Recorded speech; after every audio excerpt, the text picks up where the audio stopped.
നിങ്ങളുടെ ഫേവറേറ്റ് സീരിയലുകൾ ടിവിയിൽ വരുന്നതിന് മുൻപേ സൺ നെക്സ്റ്റ് ആപ്പിൽ കാണാം. ഇനി എല്ലാവർക്കും മുൻപേ കാണൂ. ഇപ്പോൾ തന്നെ സൺ നെക്സ്റ്റ് ആപ്പ് ഡൗൺലോഡ് ചെയ്ത് സബ്സ്ക്രൈബ് ചെയ്യൂ.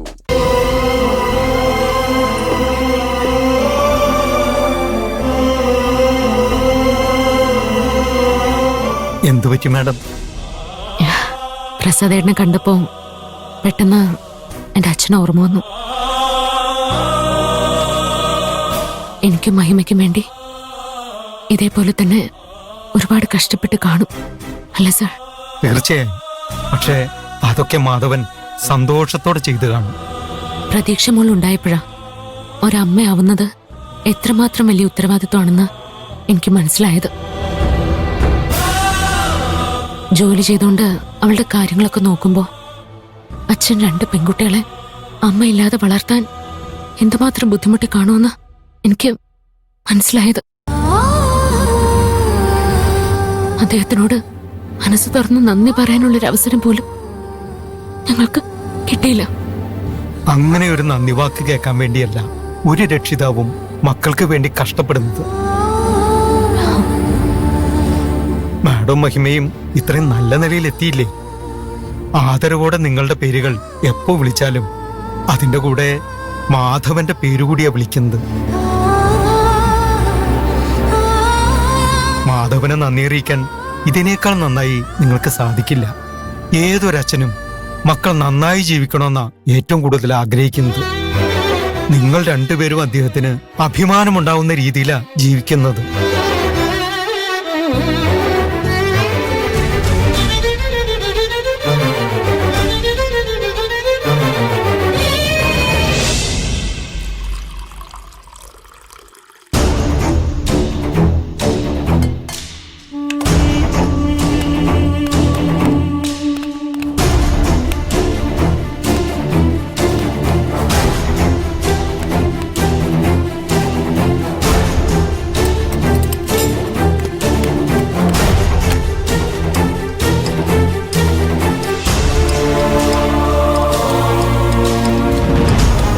എന്നെ കൊണ്ട് തന്നെ അവക്ക് ചായ വേടിപ്പിക്കണം.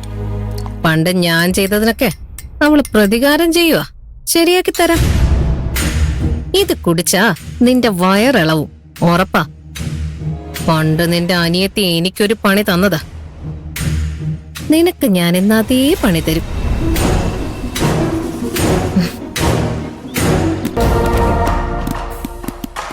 ആ, ഞാൻ പറഞ്ഞ കാര്യങ്ങളൊക്കെ മറക്കാതെ ഫോളോ അപ്പ് ചെയ്യണം. Yes madam. മാഡം ചായ. താനെന്താ പശുവിനെ കറന്നിട്ട് ആ പാലുകൊണ്ടാണോ ചായ ഉണ്ടാക്കിയത്? എത്ര നേരമായിടോ ഒരു ചായ ചോദിച്ചിട്ട്? ഒരു കാര്യം ചെയ്യ, താൻ തന്നെ കുടിച്ചോ.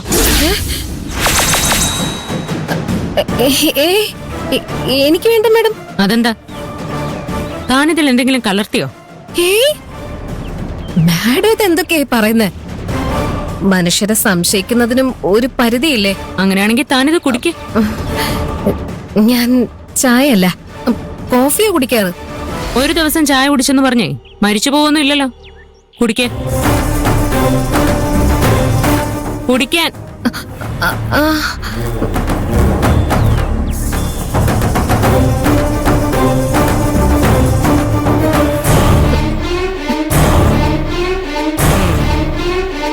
അപ്പോ വിഷമൊന്നും കലർത്തിയിട്ടില്ല. Aravindakshan sir, yes ma'am. എനിക്ക് ഒരു പേഴ്സണൽ ഡ്രൈവർ വേണം. ബിജുക്കുട്ടനെ വിട്ടുതരാം മാഡം. ഒരു വനിതാ ഓഫീസർ ആണെങ്കിൽ കുറച്ചുകൂടി സൗകര്യമായിരുന്നു. എന്നാ പിന്നെ അനിത ആയിക്കോട്ടെ. ഞാനോ? ആ, അത് മതി. അനിത വണ്ടി എടുത്തോളൂ. ഇപ്പൊ തന്നെ വേണോ മാഡം? കുറച്ചുകൂടെ കഴിഞ്ഞിട്ട് പോരെ? അങ്ങനെ തന്റെ സൗകര്യത്തിനാണോ ഞാൻ യാത്ര ചെയ്യാൻ? പോയി വണ്ടി എടുക്കടോ.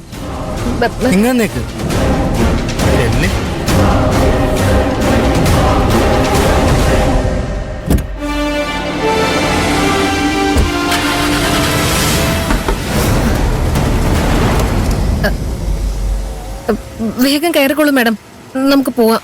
വണ്ടിയിൽ ചാടിക്കയറി ഇരുന്നാ മതിയോ? ഡോർ ആര് തുറന്നു തരും? അയ്യോ, ഒരു മിനിറ്റ് മാഡം.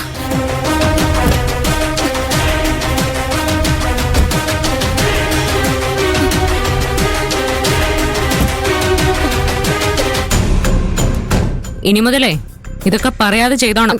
Yes madam. തനിക്കെന്താ ദേഷ്യം വരുന്നുണ്ടോ? No madam, please. ഗുഡ്. ചെന്ന് വണ്ടി എടുക്ക.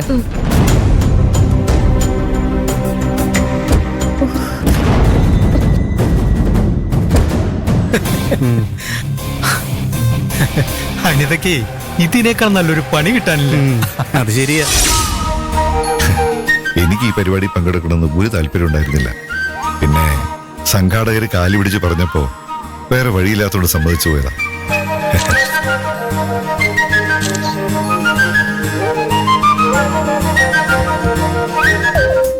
മുഖ്യ അതിഥി അല്പസമയത്തിനുള്ളിൽ എത്തിച്ചേരും. അതോടെ നമുക്ക് പരിപാടി തുടങ്ങാം.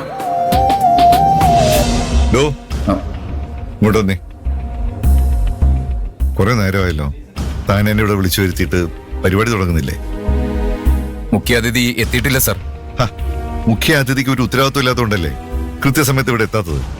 അങ്ങനെയുള്ള ഒരാളെ കൊണ്ടാണോ പരിപാടി ഉദ്ഘാടനം ചെയ്യിക്കേണ്ടത്? ഇത്രയും ആളുകളുടെ സമയം പോവല്ലേ.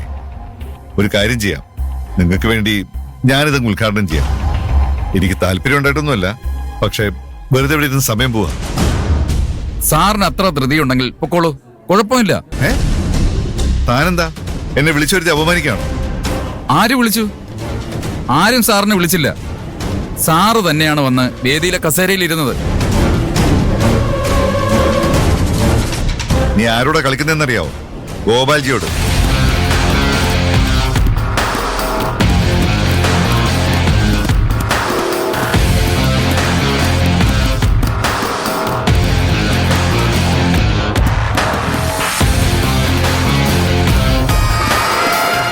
വരൂ മേഡം.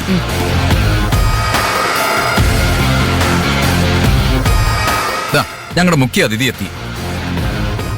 ഒരു ചെയറിന്റെ കുറവുണ്ട്. സാർ ഒന്ന് താഴേക്ക് ചെന്നിരിക്കും.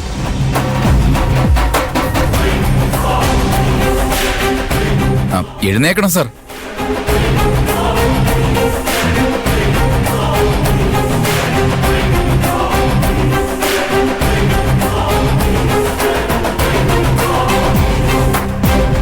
ഡാഡിയെ അപമാനിക്കാനുള്ള ധൈര്യം അയക്ക് എവിടെ നിന്ന് കിട്ടിയത്? എവിടുന്ന് കയറി വന്ന അവളെ മുഖ്യ അതിഥിയാക്കാൻ അവർക്ക് നാണമില്ലേ? അവള് വന്നു കണ്ടില്ലേ? ലേറ്റ് ആയതും പോരാ, വിയർത്ത് കുളിച്ച് ഇവളെന്താ പാടത്ത് കിളയ്ക്കാൻ പോയിട്ട് വന്നാണോ? എന്നാൽ പരിപാടി തുടങ്ങട്ടെ മേഡം. അതിനു മുമ്പ് എനിക്ക് എല്ലാവരോടൊന്നും സംസാരിക്കണം. ആയിക്കോട്ടെ. നമസ്കാരം. വരാൻ അല്പം വൈകിയെന്ന് എനിക്കറിയാം. അതിനാദ്യം തന്നെ എല്ലാവരോടും ക്ഷമ ചോദിക്കുന്നു.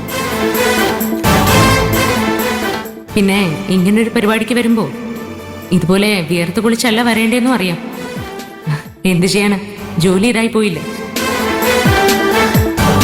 നിങ്ങളിൽ എത്ര പേർ അറിഞ്ഞു കാണുമെന്ന് എനിക്കറിയില്ല. ഇവിടെ അടുത്തുള്ള ഒരു കോളനിയിൽ തീ പിടിച്ചു. ഫയർഫോഴ്സ് എത്തിച്ചേരാൻ കുറച്ച് സമയമെടുക്കുമെന്ന് പറഞ്ഞപ്പോ ഞങ്ങളെ കൊണ്ട് പറ്റുന്ന രക്ഷാപ്രവർത്തനം ഞങ്ങൾ ചെയ്തു. ഫയർഫോഴ്സ് എത്തി തീ അണയ്ക്കുന്നത് വരെ ഞങ്ങൾ അവിടെ തന്നെ നിന്നു.